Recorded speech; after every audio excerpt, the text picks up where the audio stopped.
Hey, Daniel. Hey, Mandy, long time no see. What's up? I'm doing just fine. Oh, that's great. Come on, have a seat. Are you sure? Yeah, have a seat. Okay, thank you. Hello, guys! Seja muito bem-vindo. Se você ainda não me conhece, eu sou a Teacher Mandy. Eu sou o Teacher Daniel. E estamos hoje com uma aula top para vocês. Na aula de hoje, nós vamos ensinar 8 maneiras incríveis e diferentes de você usar o verbo have. Pois é, para você que achou que o verbo have era apenas o verbo ter de posse, hoje a gente vai mostrar outras 7 maneiras além do verbo ter, né, de posse. Muito bem. E tem gente que ainda fala, eu escuto demais, ai, teacher, o inglês é muito difícil. Mas pensa só aqui com a gente. A partir do momento que você aprende o verbo have, você consegue montar frases diferentes, usar esse mesmo verbo para outras situações. Olha que possibilitador. Fica com a gente até o final para você conferir a versão certinha da cena que vocês viram no começo do vídeo. Pois é, e para você que não é inscrito no canal, gente, dá uma força pra gente, ó, se inscreve, aperta esse botãozinho aqui rapidinho e aproveita e dá o seu like também, porque dessa maneira você ajuda esse vídeo a chegar mais longe e ajudar outras pessoas que precisam do inglês também. Muito bem. E vamos começar com o primeiro uso do verbo have. Eu tenho certeza que esse você já conhece, que é o sentido de posse, ter. Perfeito. E, gente, diferente do português, aqui no Brasil a gente usa o verbo ter para tudo. Posse ou para apenas apontar que alguma coisa existe, que tem alguma coisa naquele lugar. Tá? E para você que ainda tem dúvida da diferença entre o verbo have no sentido de ter e o there be para falar apenas de existir, eu vou deixar um link aqui para vocês conferirem um vídeo que a gente fez sobre a diferença de have e o there be, ok? Confere lá, mas só depois que acabar esse vídeo, hein? E agora bora pro exemplo. Gente, antes de vocês pensarem em, poxa, como é que traduz o verbo have e tal, se desapega isso. Pensem apenas para que serve e como usa. É isso que a gente vai demonstrar aqui através de alguns exemplos, tá? Então vamos pro primeiro. Eu posso simplesmente dizer que I have a beautiful wife. Olha, ganhou uns pontinhos com a sua wife. Muito bem. Vou deixar um exemplo também agora. We have a son. We have a son. Beautiful, Victor, right? Bom, agora vamos falar de uma pequena variação que existe para o verbo have no presente, que seria quando os pronomes forem he, she ou it, ok? Então vou dar um exemplo para vocês entenderem melhor. She has a strong personality. O que você quis dizer com strong personality? Só pra saber. Não, só quer dizer que você é uma pessoa assim que de vez em quando gosta de mandar um pouco, né? De fazer isso que você tá fazendo na frente da câmera. Vamos cortar o bolinho, hein, Daniel? Então, gente, she has a strong personality no sentido de ela tem a personalidade forte, tá? E quando eu usar he, she, it, o have vai virar has. E é claro que a gente vai ensinar pra vocês também como conjugar o verbo have no passado. Olha que moleza, gente, vai ficar had pra todas as pessoas. Vamos dar um exemplo, Teacher Daniel? Bom, muitos anos atrás, o meu primeiro carro foi um Corcel 2 amarelo. Então, Imagina a cena. Nada contra, Marcia. então, nesse caso, o exemplo ficaria I had a yellow Corcel.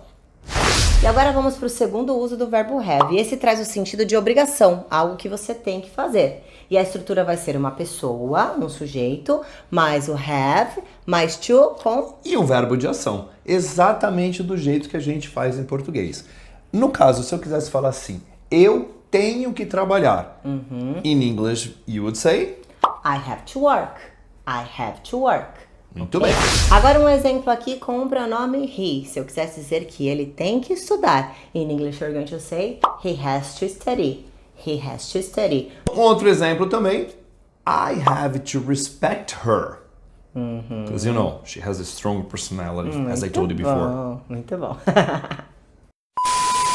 E aí, Amanda, pra que essa xícara de café? Chegou o momento da pausa? Já começou a gravar agora, para. Tá a fim de tomar um cafezinho, Sempre. né?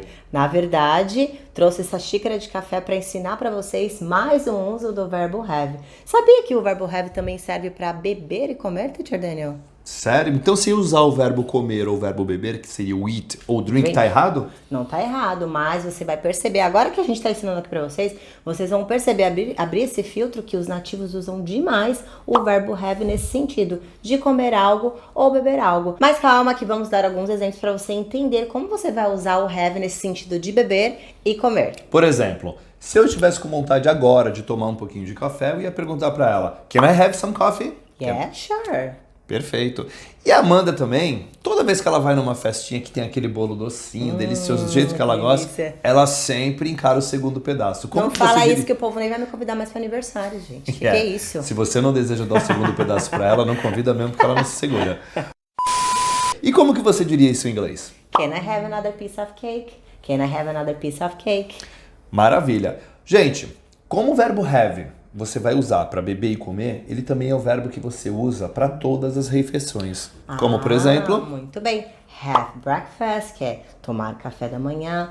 Have lunch. Lunch, lembrando que lunch não é lanche, e sim almoço. Aquela pausinha que a gente dá à tarde, aquele lanchinho rapidinho que a gente faz. Have a snack, ok? E também a janta, have dinner. Perceberam?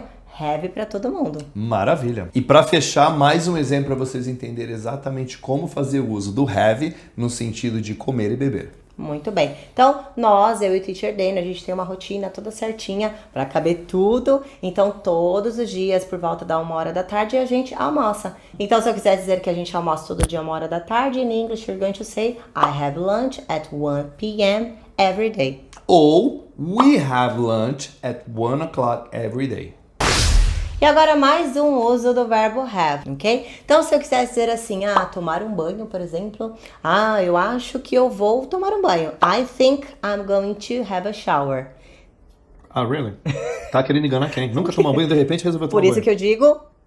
I think, porque você Por não tem isso que certeza. eu disse I think, Você não tem certeza. Fui muito honesta na minha frase, mas tudo bem, tudo bem. Que isso. Ok?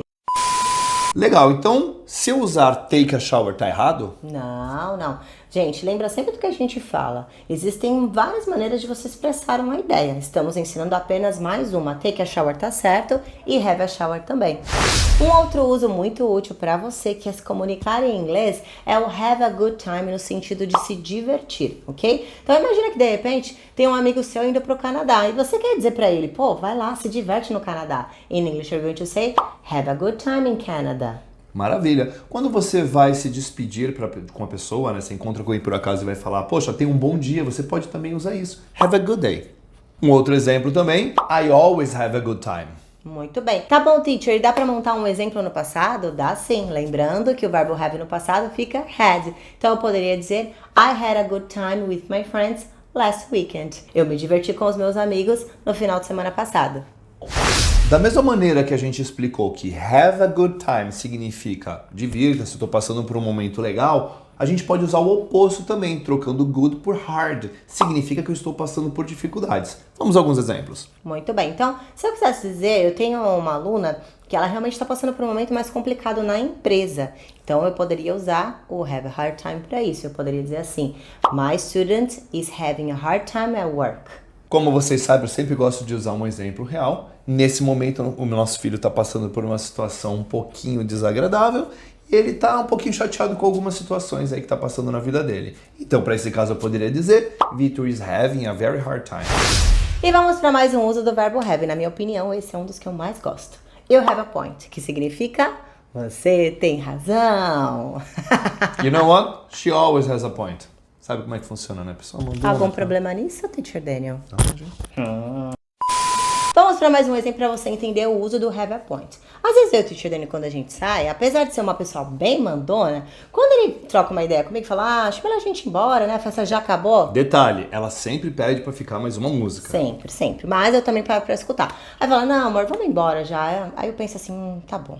Então, nesse caso, eu poderia dizer, you have a point. We should go now. Você tem razão. Nós devemos ir agora. E realmente, nós vamos embora. E vamos agora para mais um uso do verbo have. Teacher, o que você tá fazendo com essa cadeira na mão? No começo do vídeo você não disse have a seat?